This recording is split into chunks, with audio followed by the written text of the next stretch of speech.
প্রিয় ভাইয়া ও আপুরা, গত ভিডিও ক্লাসে আমরা অ্যালিফ্যাটিক হাইড্রোকার্বনের যে শ্রেণীবিভাগটা ছিল সেটা নিয়ে বিস্তারিত আলোচনা করছিলাম এবং আমরা দেখে এসেছিলাম যে বদ্ধ শিকল হাইড্রোকার্বনের ক্ষেত্রে তাদের এক ধরনের উদাহরণ দেখে এসেছিলাম, সেটা ছিল কি সম্পৃক্ত বদ্ধ শিকল হাইড্রোকার্বন, অর্থাৎ আমরা সাইক্লোপ্রোপেন এবং সাইক্লোবিউটনের উদাহরণটা দেখে এসেছি। আমি তোমাদেরকে বলেছিলাম যে অসম্পৃক্ত বদ্ধ শিকল হাইড্রোকার্বন অর্থাৎ সাইক্লোপ্রোপিন এবং সাইক্লোবিউটিন নিয়ে একটু পড়াশোনা করতে। তো আমি একটু সংক্ষেপে আজকে আলোচনা করে পরের টপিকটাতে চলে যাব। নর্মালি আমরা যে প্রোপিনটা দেখি সেই প্রোপিনটা দেখতে এরকম, অর্থাৎ CH2, এখানে একটা ডাবল বন্ড, এরপরে CH, আবার এইদিকে কি থাকে এখানে CH3। তাহলে খেয়াল করে দেখো যে আমাদের এখানে কার্বন কয়টা? কার্বন হচ্ছে 3টা আর হাইড্রোজেন হচ্ছে 6টা। কারণ অ্যালকিনের ক্ষেত্রে তার যে সাধারণ সংকেতটা সেটা হচ্ছে CnH2n। তার মানে এখানে n এর মান যদি 3 হয়, এটা 2n, তার মানে 3 দুগুণে 6 হয়ে যাবে। তো এটা হচ্ছে আমাদের নর্মাল যে প্রোপিনটা তার সংকেত ছিল। সাইক্লোপ্রোপিন হতে গেলে তাহলে কি ঘটনা ঘটবে? এখান থেকে এই কার্বন এবং এই কার্বন এরা কি করবে? পরস্পরের সাথে ঘুরে গিয়ে যুক্ত হয়ে যাবে, তাই তো? তার মানে এইটা যেমন একটা সোজাসুজি একটা চেইন, ওই চেনটা এরকম হবে না, ওই চেনটা হবে কি প্রথমটা এবং শেষটা, অর্থাৎ প্রথম কার্বন এবং শেষ কার্বন পরস্পরের সাথে যুক্ত হয়ে যায়। অর্থাৎ এটার ক্ষেত্রে আমি যদি তার গাঠনিক সংকেতটা দেখাই, আমি হাইড্রোজেনগুলো দেখাচ্ছি না, এরকম থাকে তার গাঠনিক সংকেতটা। এরপরে ঘুরে গিয়ে কি হবে তাহলে খেয়াল করে দেখো, এখানে যে একটা হাইড্রোজেন, এখানে যে একটা হাইড্রোজেন, এরা বাদ চলে যাবে। কারণ এই হাইড্রোজেনটা চলে গিয়ে এখানে একটা হাত, আর এই হাইড্রোজেনটা চলে গিয়ে এই হাত, এই দুই হাত দিয়ে এরা পরস্পরকে ধরবে, ধরে এরকম সাইক্লোপ্রোপিন গঠন করবে, যার শেপটা দাঁড়ায় এরকম। অর্থাৎ আমি যদি এটাকে আমার সেই কার্বনটা দেখাই, অর্থাৎ ধরো এটা হচ্ছে এই কার্বনটা, তাহলে এই কার্বনটা এই কার্বনের সাথে যুক্ত হয়ে যাচ্ছে এবার হাত দিয়ে, আর এইদিকে ডাবল বন্ড দিয়ে তো সে আরেকটা কার্বনের সাথে যুক্ত ছিলই। এবার খেয়াল করে দেখো, আচ্ছা এখানে আমি একটা হাত ভুলে বেশি দিয়েছি, তাহলে এখানে সে একটা হাত দিয়ে হাইড্রোজেন, এদিকে তার একটা হাতই খালি, আর এদিকে এই কার্বনটার কয়টা হাত ব্যবহার হয়ে গেছে? একটা হাত এদিকে, আরেকটা হাত দিয়ে সেই কার্বনের সাথে যুক্ত ছিল এদিকে, এই অবস্থা। তাহলে খেয়াল করে দেখো যে এবার তার হাইড্রোজেন সংখ্যা কত? 1 2 3 4। তার মানে সাইক্লোপ্রোপিনের ক্ষেত্রে তার সংকেতটা হয়ে যাবে কি C3। কার্বন সংখ্যার তো কোনো চেঞ্জ হচ্ছে না, কিন্তু হাইড্রোজেন দুটা কমে যাচ্ছে, H4। একইভাবে আমরা বিউটিনকেও ব্যাখ্যা করতে পারি। এই বদ্ধ শিকল হাইড্রোকার্বনগুলোকে, অর্থাৎ সেটা সম্পৃক্ত হোক কিংবা অসম্পৃক্ত হোক, এগুলোকে অনেক সময় অ্যালিসাইক্লিক হাইড্রোকার্বনও বলা হয়ে থাকে। এই কথাটা তোমরা মনে রাখবে, এটা তোমাদের MCQ এর জন্য অনেক গুরুত্বপূর্ণ। এবার আমরা আমাদের পরের টপিকটাতে চলে যাই, যেটা হচ্ছে অ্যারোমেটিক হাইড্রোকার্বন। এই অ্যারোমেটিক শব্দটা এসেছে একটা গ্রিক শব্দ থেকে, সেই গ্রিক শব্দটা হচ্ছে অ্যারোমা। অ্যালিফ্যাটিক যেমন একটা গ্রিক শব্দ অ্যালিফার থেকে এসেছিল, যার অর্থ ছিল কি চর্বি, চর্বিজাত। অ্যারোমেটিকটা আসে গ্রিক শব্দ অ্যারোমা থেকে, যার অর্থটা হচ্ছে কি সুগন্ধি।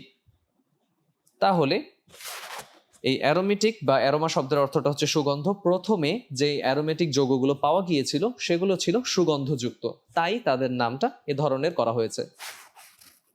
উদাহরণ হিসেবে আমরা অ্যারোমেটিক যৌগের বেনজিন বা ন্যাপথালিন এদের কথা বলতে পারি।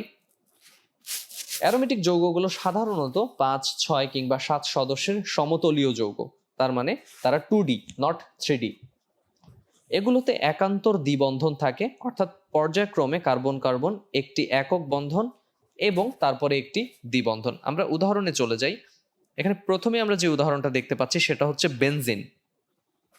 খেয়াল করে দেখো, অনেকের তোমাদের মনে হতে পারে যে এগুলো তো অ্যালিফ্যাটিক যৌগই মনে হচ্ছে দেখে, বদ্ধ শিকল অ্যালিফ্যাটিক যৌগ বা হাইড্রোকার্বন মনে হচ্ছে, কিন্তু এটাকে কেন আমরা অ্যারোমেটিক মানে আরেকটা মেইন ক্যাটাগরিতে ফেলছি? অর্থাৎ প্রথমেই আমি বলে এসেছিলাম যে হাইড্রোকার্বন বা জৈব যৌগকে আমরা দুইটা ভাগে ভাগ করি। একটা হচ্ছে অ্যালিফ্যাটিক, যেটার শ্রেণীবিভাগ এতক্ষণ পর্যন্ত বা গত ক্লাসেও আমরা দেখে এসেছি, আরেকটা হচ্ছে অ্যারোমেটিক, যেটা আমরা আজকে শুরু করলাম। তো বদ্ধ শিকল অ্যালিফ্যাটিক আর এখানকার অ্যারোমেটিকের মধ্যে পার্থক্যটা কোথায়?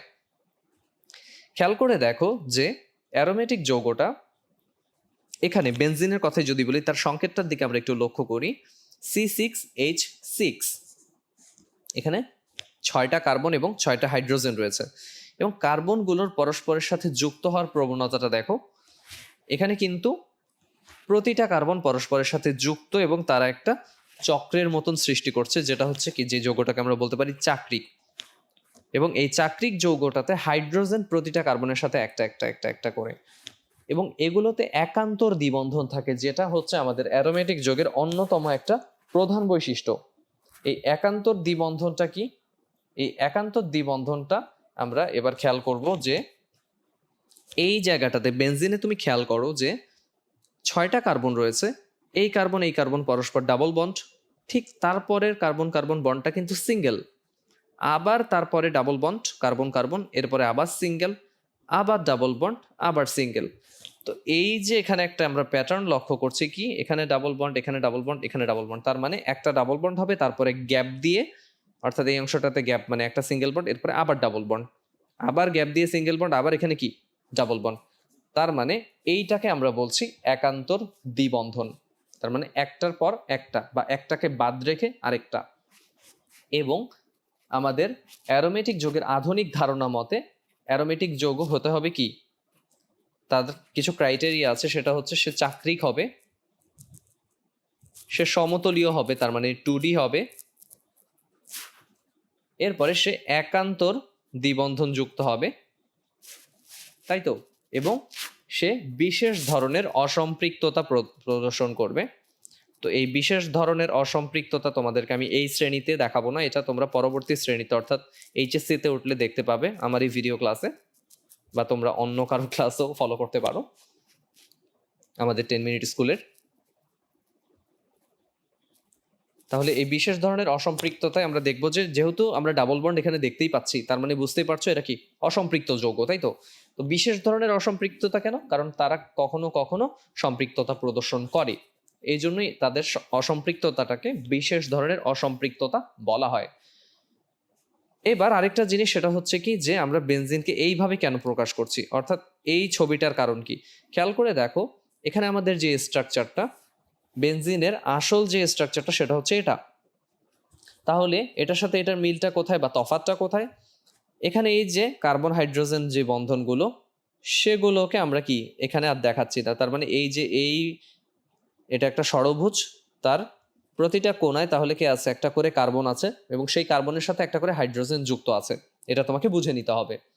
এবং এটা হচ্ছে কি, তার একটা সিঙ্গেল বন্ড, এই যে সিঙ্গেল বন্ড, এই যে সিঙ্গেল বন্ড, আবার এইখানে খেয়াল করো এই যে ডাবল বন্ড, তার মানে এটা তো একটা বন্ডই, তারপরে এটা আরেকটা বন্ড, তার মানে কি এটা ডাবল বন্ড রিপ্রেজেন্ট করছে, তার মানে এই অংশটা খেয়াল করো। আবার এটা কোন অংশটা? এটা হচ্ছে এই অংশটা। আবার এটা কোন অংশটা? এটা হচ্ছে এই অংশটা।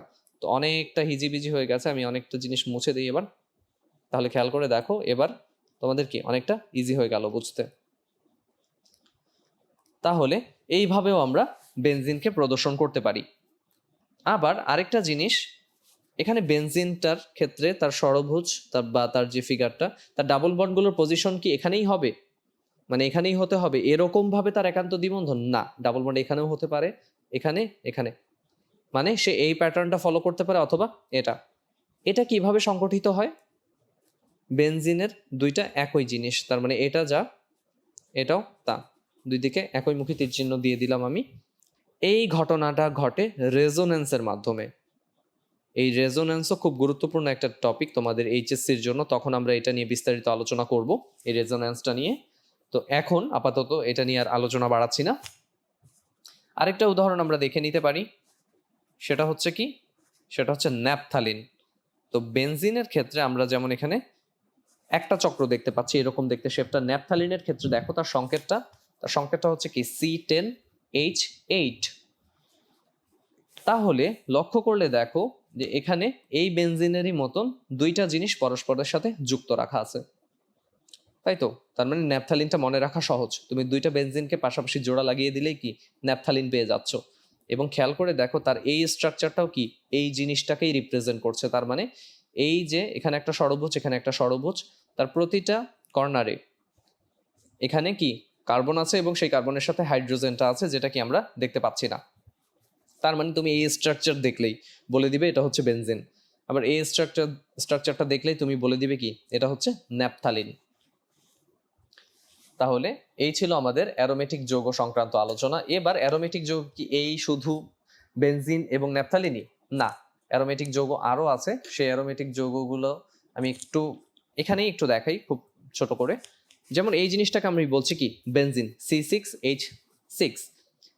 তো বেনজিনের কোনো একটা কার্বনের সাথে যুক্ত হাইড্রোজেনটাকে রিপ্লেস করে আমি যদি সেখানে একটা হাইড্রক্সিল মূলক দিয়ে দিই OH, তখনই এই পুরো যৌগটার নাম আর বেনজিন থাকছে না। হ্যাঁ, সেটা বেনজিনের একটা জাতক হয়ে যাচ্ছে, কিন্তু তার নামটা আর বেনজিন থাকছে না, তখন তার নামটা হয়ে যাবে ফেনল। খেয়াল করে দেখো, এটার নাম হয়ে যাবে ফেনল। আবার আমি যদি, তাহলে বেনজিন ছিল, একটা হাইড্রোজেনকে রিপ্লেস করে আমি কি করলাম, সেখানে হাইড্রক্সিল মূলক দিয়ে দিলাম, তার নামটা হয়ে গেল ফেনল। এবং এই ফেনলটাও কি একটা অ্যারোমেটিক যৌগ, যেটা হচ্ছে বেনজিনের জাতক, বেনজিন থেকে সৃষ্টি হয়েছে। আবার আমি এখানে এই একটা হাইড্রোজেনের পরিবর্তে বা হাইড্রোজেনটাকে রিপ্লেস করে একটা মিথাইল মূলক দিয়ে দিলাম। মিথাইল মূলকটা কি? মিথাইল মূলকটা মূলত মিথেন থেকে এসেছে, অর্থাৎ মিথেন থেকে আমি যদি একটা হাইড্রোজেনকে সরিয়ে নেই, অর্থাৎ এরকম থাকে তার স্ট্রাকচারটা, তো এখান থেকে আমি যদি তার এই হাইড্রোজেনটাকে সরিয়ে ফেলি, তার স্ট্রাকচারটা কিরকম হবে? তার স্ট্রাকচারটা হবে এরকম, একটা হাত খালি। তো এর নাম হচ্ছে মিথেন। তার মানে অ্যালকেন থেকে একটা হাইড্রোজেন সরিয়ে নিলেই সেটা অ্যালকাইল হয়ে যায়, এবং মিথেন যেহেতু এটা একটা হাইড্রোজেন সরে গেলে এটা হয়ে যায় মিথাইল। তো এখানে আমি যদি এই কার্বনটাতে, যেহেতু মিথাইলের এখানে একটা হাত কি খালি, এই যে খেয়াল করে দেখো, তো এই হাত আর কার্বনের এখানে তো একটা হাত আছেই, এখানে একটা মিথাইল মূলক দিয়ে দিলাম, তখন একটু আগে তো এটা বেনজিন ছিল, এবার এটার নাম হয়ে যাবে টলুইন। তাহলে খেয়াল করে দেখো যে এটাও কিন্তু একটা ভিন্ন অ্যারোমেটিক যৌগ। বেনজিনের জাতক সে, কিন্তু সে আলাদা একটা অ্যারোমেটিক যৌগ। তাহলে আমরা দেখতে পাচ্ছি যে এই বেনজিন এবং বেনজিনের জাতকগুলোই হচ্ছে কি মূলত অ্যারোমেটিক যৌগ। আবার আমি যদি এখানে আরেকটা চেঞ্জ নিয়ে আসি, যেমন এই জায়গার কার্বন এবং হাইড্রোজেনটাকে সরিয়ে এখানটাতে আমি একটা নাইট্রোজেন দিয়ে দিলাম, তাহলে নাইট্রোজেনের কি এই যে এদিকে আর এদিকে এই অংশটা আমি আলাদা করে দেখালাম। তাহলে এই CH অংশটাকে সরিয়ে আমি এখানে একটা নাইট্রোজেন দিয়ে দিলাম, এবং নাইট্রোজেনের ক্ষেত্রে কি তার 3 যোজনী ব্যবহার করেছি। তাহলে এই যৌগটার নাম আর বেনজিন থাকবে না, তার নাম তখন হয়ে যাবে পিরিডিন। তাহলে দেখতে পাচ্ছ তোমরা, অদ্ভুত অদ্ভুত কিছু নাম আমরা ব্যবহার করছি, এবং এভাবেই আমরা আমাদের অ্যারোমেটিক যৌগের আলোচনাটা শেষ করছি। এরপরে আমরা সমগোত্রীয় শ্রেণীতে চলে যাব। তো শুরুর ক্লাস থেকে আমি বারবার তোমাদেরকে সমগোত্রীয় শ্রেণী বলে আসছি। আজকে সেই দিনটা যেদিন আমরা, বা যে সময় আমরা বুঝবো যে সমগোত্রীয় শ্রেণী মূলত কি। যে সকল যৌগের কার্যকরী মূলক একই হওয়ায় তাদের ভৌত ও রাসায়নিক ধর্মের গভীর মিল থাকে, তারা একই শ্রেণীভুক্ত, এদেরকে সমগোত্রীয় শ্রেণী বলা হয়। এবং একই সমগোত্রীয় শ্রেণীর সকল সদস্যকে একটি সাধারণ সংকেত দিয়ে প্রকাশ করা হয়। এখন এই কার্যকরী মূলকটা কি? কার্যকরী মূলকের আলোচনাটা আমরা হয়তো পরে করব বিভিন্ন সমগোত্রীয় শ্রেণী পড়তে পড়তে। তো আজকে একটু খুব সংক্ষেপে বলে রাখি, কার্যকরী মূলক হচ্ছে সেই জিনিসটা যেখানে ওই সমগোত্রীয় শ্রেণীটাকে প্রতিনিধিত্বকারী একটা জিনিস। অর্থাৎ খুব সংক্ষেপে যদি বলি যে যেই পরমাণুটা বা যেই মূলকটা কোনো একটা জৈব যৌগের অণুতে উপস্থিত থেকে বা বিদ্যমান থেকে তার ধর্ম ও বিক্রিয়া নির্ধারণ করে, মানে ওই জৈব যৌগটার ধর্ম এবং বিক্রিয়াটাকে নির্ধারণ করে, তাকে ওই যৌগের কার্যকরী মূলক বলা হয়ে থাকে। যেমন কার্যকরী মূলকের কথা বলতে গেলে একটু পরেই আমরা দেখতে পাবো কার্যকরী মূলকগুলো কি কি। তার আগে আমি একটু যদি সমগোত্রীয় শ্রেণীটা বলি, সেটা হচ্ছে যে এই কার্যকরী মূলকের ভিন্নতার ভিত্তিতে আমরা ভিন্ন ভিন্ন সমগোত্রীয় শ্রেণীকে চিনতে পারি, এবং কোনো একটা সমগোত্রীয় শ্রেণীর কি একটা সাধারণ সংকেত দিয়ে তাদেরকে আমরা প্রকাশ করে থাকি। যেমন অ্যালকেন সমগোত্রীয় শ্রেণীটাকে আমরা প্রকাশ করি CnH2n+2 সংকেত দিয়ে। তাহলে আমি কথা না বাড়িয়ে ডিরেক্ট অ্যালকেনে চলে যাই। এবার তুমি খেয়াল করো, এই জিনিসটা তোমাদের খুব পরিচিত যে CnH2n+2, এবং n এর মান এখানে কত? 1 থেকে শুরু, 1 2 3 4 5 6। n এর মান শূন্যও হতে পারবে না, n এর মান মাইনাসও হতে পারবে না, ধনাত্মক পূর্ণ সংখ্যা। তাহলে এখানে এন এর মান যখন 1 বসাচ্ছি তখন সেটা কি হয়ে যাচ্ছে মিথেন, তখন হাইড্রোজেন কয়টা হয়ে যায় 4টা। এন এর মান 2 বসালে সেটা হয়ে যাচ্ছে কি ইথেন। আবার এন এর মান 3 প্রোপেন, এন এর মান 4 বিউটেন, এন এর মান 5 হলে সেটা কি হবে পেন্টেন। এইভাবে আমরা এগোতে থাকবো এবং ধীরে ধীরে পাবো কি হেক্সেন, হেপটেন, অক্টেন, ননেন, ডেকেন আরো বাড়তে থাকবে। তাহলে এখানে আমাদের সমগোত্রীয় শ্রেণীটা অ্যালকেন, এবং খেয়াল করে দেখো এই অ্যালকেনের একটা কি সাধারণ সংকেত রয়েছে, এবং প্রতিটা সমগোত্রীয় শ্রেণীর একটা নির্দিষ্ট বা একটা সাধারণ প্রস্তুত প্রণালী থাকবে। তার মানে এই সবগুলো অ্যালকেনকে তুমি একটা নির্দিষ্ট প্যাটার্নে বানাতে পারবে বা প্রস্তুত করতে পারবে। একই সমগোত্রীয় শ্রেণীর যৌগগুলোর মধ্যে তাদের রাসায়নিক ধর্মে মিল থাকবে এবং তাদের ভৌত ধর্মে তুমি ক্রমান্বয়ে পরিবর্তন দেখতে পাবে। কিরকম ভৌত ধর্মের ক্রমান্বয়ে পরিবর্তনটা? যেমন মিথেন হচ্ছে গ্যাস, যত আমি নিচের দিকে নামবো যেমন পেন্টেন, হেক্সেন এরা হবে তরল। আরো নিচে নামবো যখন, অর্থাৎ কার্বনের সংখ্যাটা যখন 11, 12, 13, 14 দিকে চলে যাবে তারা তখন হয়ে যাবে কঠিন। তার মানে তাদের ভৌত অবস্থা কি ক্রমান্বয়ে পরিবর্তিত হচ্ছে। আর রাসায়নিক ধর্মতে আমরা যদি যাই তাহলে এই মিথেন, ইথেন, প্রোপেন, বিউটেন যত অ্যালকেন আছে তারা প্রায় সবাই একই ধরনের বিক্রিয়া, একই ধরনের রাসায়নিক বিক্রিয়া প্রদর্শন করবে। তার মানে এই শ্রেণীটাকে আমি বলছি একটা সমগোত্রীয় শ্রেণী, মানে সবাই তো জৈব যৌগ এখানে, তো তাদেরকেও আমি কিছু ক্লাস বা গ্রুপ অনুযায়ী আলাদা আলাদা ভাগ করে নিচ্ছি। যেমন পরবর্তী ক্লাসটা বা গ্রুপটা হচ্ছে অ্যালকিন। তো এই অ্যালকিনের ক্ষেত্রে তার সাধারণ সংকেতটা একটু খেয়াল করো, তফাৎ আছে কিন্তু। অ্যালকেন হচ্ছে CN H2n+2, আর এখানে অ্যালকিনের সাধারণ সংকেতটা হচ্ছে CnH2n। তার মানে কি কার্বন সংখ্যা জয়টা থাকবে, হাইড্রোজেন সংখ্যা তার দ্বিগুণ হয়ে যাবে। তার মানে 2টা হইলে হাইড্রোজেন কয়টা 4টা, কার্বন 3টা হলে হাইড্রোজেন 6টা, কার্বন 4টা হলে হাইড্রোজেন 8টা। এবং আমাদের প্রথম যৌগটা এখানে এন এর মান কিন্তু 2 থেকে শুরু, 1 থেকে শুরু না, এটা খেয়াল রাখবে। অ্যালকিনের ক্ষেত্রে এন এর মানটা শুরু হচ্ছে 2 থেকে, কারণ কার্বন যদি একটা থাকে সেখানে তুমি ডাবল বন্ডটা দেখাবে কোথায়। এবং আমরা জানি যে ইথিন হচ্ছে অ্যালকিন সমগোত্রীয় শ্রেণীর প্রথম যৌগ। অ্যালকাইনের ক্ষেত্রেও তাই, কিন্তু অ্যালকাইনের সাধারণ সংকেতটা আবার ভিন্ন। যেমন CnH2n-2, তাহলে খেয়াল করে দেখো এখানে ছিল 2n+2, এখানে শুধু 2n হয়ে গেল, এখানে আরো 2টা কমে গেল। তার মানে তুমি যদি শুধু 2 কার্বন বিশিষ্ট একটা অ্যালকাইনের কথা চিন্তা করো, সেখানে CN H এর মান 2 × 2 মানে 4 - 2, তার মানে কত থাকছে 2, তার মানে C2H2। অনেকে তোমরা ঝোঁকের বসে C3H3 লিখে ফেলো, যেটাকে তোমরা প্রোপাইন বলো, এটা কিন্তু সম্পূর্ণ ভুল। খেয়াল করবে তার সমগোত্রীয় শ্রেণীর যে সাধারণ সংকেতটা CnH2n-2, তার মানে কি এখানে যখন মান হবে 3 তখন এটা কত হবে 3 × 2 = 6 - 2 মানে 4, C3H4। প্রোপাইন গেল। এটা যদি বিউটাইনের কথা বলতাম, বিউটাইন কি হতো? বিউটাইন হতো C4H, কত হবে 4 × 2 = 8, 8 থেকে 2 বাদ দিলে 6। আবার পেন্টাইনের ক্ষেত্রে C5, তাহলে এখানে কত 5 × 2 = 10 - 2 H8। খেয়াল করে দেখো সবগুলো কিন্তু আমরা এভাবে করতে পারি। এরপরে আমরা চলে আসছি অ্যালকোহলের ক্ষেত্রে। অ্যালকোহল বুঝতে গেলে তার আগে আমাদের যেটা বোঝা লাগবে সেটা হচ্ছে অ্যালকাইল মূলকটা কি, বা অ্যালকাইল মূলক না বুঝেও আমরা অ্যালকোহল নিয়ে বলতে পারি। কিরকম? যখনই অ্যালকেনের ক্ষেত্রে তার সাধারণ সংকেতটা কি থাকে এটা, তাহলে এখান থেকে আমি যদি একটা হাইড্রোজেনকে সরিয়ে দেই, মানে সার্বিকভাবে যে অ্যালকেন আছে সেখান থেকে একটা হাইড্রোজেন সরিয়ে দিলে তার সাধারণ সংকেতটা হবে CnH2n+1। 1 কেন? এই যে 2 ছিল, একটা হাইড্রোজেন সরিয়ে দিয়েছে, এবার 1 হয়েছে। এর নামটা হবে অ্যালকাইল। ঠিক আছে? তো কেন এই অ্যালকাইলের কথা বলছি? তো অ্যালকাইল হলে তার আবার কি ঘটবে? কার্বনের একটা হাত খালি থেকে যাবে। কিরকম? তুমি খেয়াল করে দেখো, এই যে এটাকে আমি যদি মিথেন বলি, তাহলে এখান থেকে একটা হাইড্রোজেন সরিয়ে দিলাম, এটা হয়ে গেল কি অ্যালকাইল, এবং এর নাম মিথেনের অনুযায়ী হবে মিথাইল। অনুরূপভাবে ইথেন থেকে একটা হাইড্রোজেন সরিয়ে দিলে তার নাম হবে ইথাইল, প্রোপেন থেকে সরালে হবে প্রোপাইল। তো এখানে আমি যদি একটা OH দিয়ে দেই তাহলে সেটা কি হবে? অর্থাৎ অ্যালকেনের একটা হাইড্রোজেনকে প্রতিস্থাপিত করে আমি যদি একটা হাইড্রক্সিল মূলক দিয়ে দেই তখনই সেটা হয়ে যায় অ্যালকোহল।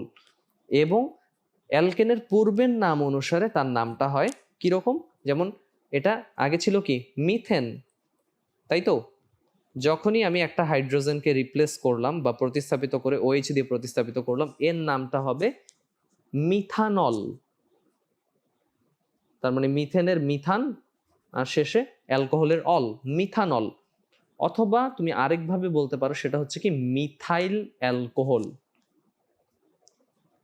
Methyl alcohol. তাহলে এই মিথাইলটা কই থেকে আসছে আবার খেয়াল করে দেখো, এই যে অ্যালকাইল থেকে, তাই তো? তাহলে খুব সংক্ষেপে আমি যদি বলি এবার, মিথেন, এখান থেকে মিথাইল সৃষ্টি হয়, কিন্তু কার্বনের এই হাতটাতে একটা কে চলে আসে, CH3OH, এইভাবে আমি দেখাই। তাহলে মিথেন, মিথাইল, মিথানল। অ্যালকাইল গ্রুপটাকে আমরা কোনো সমগোত্রীয় শ্রেণী বলি না, ঠিক আছে? এটা আমাদের অন্যান্য সমগোত্রীয় শ্রেণীগুলো সৃষ্টি করতে সাহায্য করে অনেক, এবং বিক্রিয়াগুলোর ক্ষেত্রে অনেক সাহায্য করে। তাহলে মিথেন, আর এটা হচ্ছে মিথানল বা মিথাইল অ্যালকোহল। কি হলো, একটা হাইড্রোজেনকে রিপ্লেস করলাম একটা OH দিয়ে। অনুরূপভাবে ইথেনের ক্ষেত্রেও তাই। ইথেন ছিল C2H6, এখান থেকে আমি যদি একটা হাইড্রোজেনকে OH দিয়ে রিপ্লেস করি তাহলে কি হবে, C2H5OH। খেয়াল করে দেখো, এটার নাম হবে ইথানল। এই যে আমরা OH গ্রুপটাকে এখানে যুক্ত করছি, এবং সেটাই হচ্ছে আমাদের এখানে কার্যকরী মূলক। একটু আগে যেটা বলছিলাম যে কার্যকরী মূলক কাকে বলবো আমরা, যেই পরমাণু বা মূলকটা কোনো জৈব যৌগের অণুতে বিদ্যমান থেকে কার্যত তার ধর্ম এবং তার বিক্রিয়াকে নির্ধারণ করবে, ওইটাই হচ্ছে ওই যৌগের কার্যকরী মূলক। তাহলে খেয়াল করে দেখো, নর্মালি এ ছিল মিথেন, যখনই এখানে একটা OH মূলকটা চলে আসলো, সেটা কি একে বানিয়ে দিল মিথানল, মানে একটা গ্রুপ চেঞ্জ করে ফেললো। অ্যালকেন থেকে তাকে বানিয়ে দিল অ্যালকোহল, মানে তার সমগোত্রীয় শ্রেণীটাই আলাদা করে দিল। এবং এখন যত বিক্রিয়া ঘটবে, এবার কিন্তু একে আমরা আর মিথেন বলবো না, বা একে আমরা অ্যালকেনও বলবো না, একে আমরা অ্যালকোহল হিসেবেই ট্রিট করব। এই অনুযায়ী তার ভৌত ধর্ম পরিবর্তন হবে, এই অনুযায়ী তার রাসায়নিক বিক্রিয়াগুলো সংগঠিত হবে। এবং খেয়াল করে দেখো, তার যে নামটা, সাধারণ যে নামের সংকেতটা, সেটাও পরিবর্তন হয়ে কি হলো, CnH2n+1OH, অ্যালকোহল। তার মানে এখানে এই OH মূলকটাই হচ্ছে কার্যকরী মূলক। এইভাবে আমরা দেখলাম যে আমরা কার্যকরী মূলক কাকে বলছি। সব মুছে দেই, পরবর্তী অংশটাতে চলে যাই। এরপরে আমরা চলে আসছি অ্যালডিহাইডে। ঠিক একই রকম ভাবে অ্যালকোহলের ক্ষেত্রে কি, আমরা প্রথমে অ্যালকেন থেকে এসেছি অ্যালকাইনে। তো অ্যালকাইনের কি, কার্বনের একটা হাত খালি থাকে, সেখানে যখন OH মূলক দিয়ে দিলাম তখনই সেটা হয়ে গেল অ্যালকোহল। এবার আমি OH মূলক না দিয়ে এবার যদি আমি CHO মূলক দিয়ে দেই, সেটাই হয়ে যাবে অ্যালডিহাইড। তার মানে ঠিক আগের মতনই আমি ব্যাখ্যাটা দেখাবো তোমাদের, যে আমাদের নর্মালি অ্যালকেন থেকে কেন বুঝাই, কারণ অ্যালকেন আমাদের শুরুর দিকের হাইড্রোকার্বন, তো সেজন্য এটা ছিল আমাদের অ্যালকেন। তো যখন আমি এখানটাতে একটা হাইড্রোজেন কমিয়ে দিলাম, তখন কি কার্বনের একটা হাত সৃষ্টি হয়ে গেল। একদম ভেঙে যদি দেখাতে চাই, বিষয়টা হচ্ছে এরকম। তো এই যে হাইড্রোজেন দিয়ে দিলাম, তখন এটার নাম হচ্ছে মিথেন।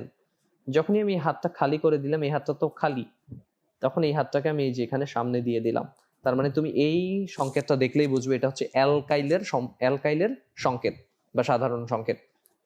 তো এবার আমি এই জায়গাটাতে যোগ করে দিলাম CHO কে, এবার এটা হয়ে গেল অ্যালডিহাইড। কিন্তু এখানে একটা ঝামেলা আছে, ঝামেলাটা হচ্ছে কি, আগে যেমন তুমি কি এই জায়গাটাতে যখন OH দিয়েছিলে, সেটা মিথেন থেকে হয়ে গেছিল মিথানল বা মিথাইল অ্যালকোহল। এবার তুমি যখন এখানে CHO দিয়ে দিলে, এটার নাম কিন্তু আর মিথানেল হয়ে যায় না। কারণটা কি, কারণটা হচ্ছে তুমি যখন এই যে CHO কে দেখতে পাচ্ছ, এ কিন্তু নিজেই একটা সমগোত্রীয় শ্রেণী, যেটা হচ্ছে অ্যালডিহাইডের সমগোত্রীয় শ্রেণী, বা একে বলা হয়, এই কার্যকরী মূলকটাকে বলা হয় অ্যালডিহাইড মূলক। তো এই অ্যালডিহাইড মূলকের নিজের মধ্যেই একটা কি আছে, একটা কার্বন আছে, তাই তো? তাহলে তুমি যখন এই যৌগটার কথা চিন্তা করবে, খেয়াল করে দেখো তো, এই যৌগটাতে কয়টা কার্বন, 2টা কার্বন। আর তুমি জানো যে 2টা কার্বন থাকলে তার নামের শুরুর অংশটা কি মিথ হবে নাকি ইথ হবে? তার নামের শুরুটা কিন্তু হবে ইথ। তো এই জন্য এই যৌগটার নাম হয় ইথানেল। তোমরা অনেকেই মনে করছো যে মিথেন থেকে বা মিথাইল মূলক থেকে পরে CHO লাগিয়ে দিলাম, এটা হয়ে গেল কি মিথানেল। না, এটা ভুল সম্পূর্ণ। যেহেতু এই কার্যকরী মূলকটা নিজের মধ্যেই একটা কার্বন আছে, সেহেতু সে যখন অন্য কোনো কার্বন বিশিষ্ট অ্যালকাইলের সাথে যুক্ত হয়ে যায়, একটা কার্বন কিন্তু ওভারঅলের সাপেক্ষে একটা কার্বন বেড়ে যায়, বেড়ে গিয়ে নামটা কি পরের ধাপে চলে যায়, মানে পরের আমাদের যেই একটা কার্বন যোগ করলে যে পরবর্তী অর্থাৎ 5টা কার্বন, তোমার মনে হচ্ছে যে এখানে তুমি পেন্টাইলের সাথে সিএচও লাগিয়ে দিলা, এটা হয়ে গেল পেন্টানেল, এরকম না, তখন সেটা হয়ে যায় হেক্সানেল। এক কার্বন এখানে কি সিএচও লাগিয়ে দেওয়ার ফলে কি কার্বন একটা বেড়ে যাচ্ছে। তাহলে তুমি এইভাবে কার্বন গুনে গুনেই তার নামকরণটা করবে। কিন্তু অ্যালকোহল যখন, তখন কি কার্বন বাড়ে না, তখন শুধু ওএইচ আমি লাগাই, কিন্তু এখানে সিএচও লাগালাম, এই জন্য কি একটা কার্বন নিজে থেকেই বেড়ে যাচ্ছে কার্যকরী মূলকের নিজের কারণেই, সেই জন্য এর নামটাও কি আর মিথানেল হয় না, মিথানেল না হয়ে এর নামটা হয় ইথানেল। আবার তুমি আরেকটা কথা চিন্তা করো, পরবর্তী যৌগটা যদি আমি চিন্তা করি, যেমন এখানে এটা হচ্ছে আমার কি ইথাইলের সংকেত, মানে ইথেন থেকে একটা হাইড্রোজেন সরিয়ে দিলাম, এবার ঠিক আছে একটু খেয়াল করো, এরকম অবস্থা, তো একটা হাইড্রোজেন সরিয়ে দিলাম, ইথেন থেকে সে হয়ে গেল ইথাইল। এবার আমি যদি সেখানে একটা সিএচও লাগিয়ে দিই কি হবে? অনেকে বলছো তোমরা ভুল করে যে এটা ইথানেল হবে, কিন্তু না, এই যে একটা কার্বন, এই যে একটা কার্বন আর নতুন কার্যকরীমূলক সিএচও লাগানোর ফলে হয়ে গেছে আরেকটা কার্বন, তার মানে এর নামটা হবে প্রোপানেল। তো এই নামকরণটার দিক থেকে আমরা একটু বিশেষভাবে লক্ষ্য রাখবো। আমরা পরের গ্রুপটাতে চলে যাই, পরের গ্রুপটার নাম হচ্ছে কার্বক্সিলিক অ্যাসিড। তাহলে আমরা অ্যালকোহল দেখলাম, অ্যালডিহাইড, এবার হচ্ছে কার্বক্সিলিক অ্যাসিড, এবং কার্বক্সিলিক অ্যাসিডের ক্ষেত্রেও আমরা আরেকটা ভিন্নতা দেখতে পাবো, সেটা হচ্ছে কি অ্যালকাইল মূলকের সাথে এবার কার্যকরী মূলক হিসেবে যুক্ত হবে কে COOH মূলক। তাহলে ধরো এখানে CnH2n+2 এটা ছিল অ্যালকেন, অ্যালকেন থেকে একটা হাইড্রোজেন সরিয়ে নিলে সেটা হয়ে যায় অ্যালকাইল মূলক, এবং কার্বনের একটা হাত খালি হয়ে যায়, সেই হাতে নতুন কার্যকরী মূলক এসে যুক্ত হয় COOH। তার মানে তুমি এইভাবেই চিন্তা করো ঠিক আগের মতন, এটা ছিল কি মিথেন, তো এখান থেকে আমি যখন কার্বন হাইড্রোজেন সরিয়ে দিলাম এটা হয়ে গেল কি মিথাইল। এবার আমি যখন এই কার্যকরী মূলকটা এই যে এটা দেখতে কার্বক্সিলিক অ্যাসিডের মূলকটা কিন্তু এরকম কার্বক্সিল মূলক এর নাম, কার্বনের একটা হাত খালি থাকছে এদিকে, তো যখনই আমি একে এখানে যুক্ত করে দিলাম, এই পুরো যৌগটা এখন কিন্তু আর অ্যালকাইল নেই, সে হয়ে গেছে কার্বক্সিলিক অ্যাসিড, তার সমগোত্রীয় শ্রেণীটাই চেঞ্জ হয়ে গেল, এবং তার নামটা খেয়াল করবে তুমি, মিথেন থেকে হয়েছিল সে মিথাইল গ্রুপ, এবং এরপরে যখন তুমি COOH যুক্ত করলে তার সাথে, তার নামটা কিন্তু আর মিথানোয়িক অ্যাসিড বলা যাবে না, তার নামটা হবে এবার ইথানোয়িক অ্যাসিড, কারণ এই যে একটা কার্বন এবং তোমার নিজের তুমি যে সমগোত্রীয় শ্রেণীটা বা কার্যকরী মূলকটা যুক্ত করছো তার নিজের মধ্যে একটা কার্বন আছে, তার মানে একটা কার্বন কাউন্ট বেশি হবে, এবং এদের নামটা কিরকম হয় ঠিক আগের মতন, 2 কার্বন হলে কি তার শুরুর অংশটা হবে ইথ, আর যেহেতু এটা কার্বক্সিলিক অ্যাসিড তার মানে ইথানোয়িক অ্যাসিড, অ্যাসিডটা আর ইথানোয়িকটা দুইটা 2 মাত্রায় হবে, মানে এটা 1 মাত্রায় আর এটা আরেক মাত্রায়, মানে তার মাঝে একটা স্পেস হবে। ঠিক একইভাবে প্রোপানয়িক অ্যাসিড, বিউটানয়িক অ্যাসিড, তারপরে পেন্টানয়িক অ্যাসিড, হেক্সানয়িক অ্যাসিড, এগুলো সব রয়েছে। তাহলে অ্যালকোহলের ক্ষেত্রে আমার সমগোত্রীয় কার্যকরী মূলকটা হচ্ছে OH, আর সমগোত্রীয় শ্রেণীর নাম হচ্ছে অ্যালকোহল। অ্যালডিহাইডের ক্ষেত্রে আমার কার্যকরী মূলকটা হচ্ছে CHO, যেটাকে আমি বলি অ্যালডিহাইড মূলক, তার সমগোত্রীয় শ্রেণীটার নাম হচ্ছে অ্যালডিহাইড। কার্বক্সিলিক অ্যাসিডের ক্ষেত্রে আমার এখানে যে কার্যকরী মূলক সেটার নাম কি কার্বক্সিল অ্যাসিড মূলক বা কার্বক্সিল মূলক COOH, এবং তার সমগোত্রীয় শ্রেণীটার নাম হচ্ছে কার্বক্সিলিক অ্যাসিড। তার মানে তুমি বুঝতেই পারছো যে এই কার্যকরী মূলকটাই মূলত কি করছে, কোন একটা সমগোত্রীয় শ্রেণীর আইডেন্টিফিকেশন, তার মানে কার্যকরী মূলক ভিন্ন মানে সমগোত্রীয় শ্রেণী ভিন্ন হয়ে যাচ্ছে। তো অ্যালকাইনের ক্ষেত্রে কি এইভাবে কার্যকরী মূলক বলি আমরা? না, এইভাবে বলি না, আমরা বলি ঠিক এইভাবে যে কার্বন সিঙ্গেল বন্ডে থাকলে alkane, carbon carbon double bond থাকলে সেটা অ্যালকিন, আর কার্বন কার্বন ট্রিপল বন্ড থাকলে সেটা হয় অ্যালকাইন। তো এই ছিল আজকের আমাদের সমগোত্রীয় শ্রেণী সংক্রান্ত আলোচনা। ক্লাসটা অনেক বড় হয়ে গেছে, তো আশা করি তোমরা বুঝতে পেরেছো। তো পরবর্তী ভিডিও ক্লাসে আমরা মূলত এই যে সমগোত্রীয় শ্রেণীগুলো পড়লাম, alkane, alkyne, অ্যালকাইন, alcohol, aldehyde, carboxyl মূলক, এগুলো নিয়ে বিস্তারিত আলোচনা করব। তাহলে পরবর্তী ভিডিও দেখার আমন্ত্রণ জানিয়ে আজকে এখানেই শেষ করছি। আল্লাহ হাফেজ।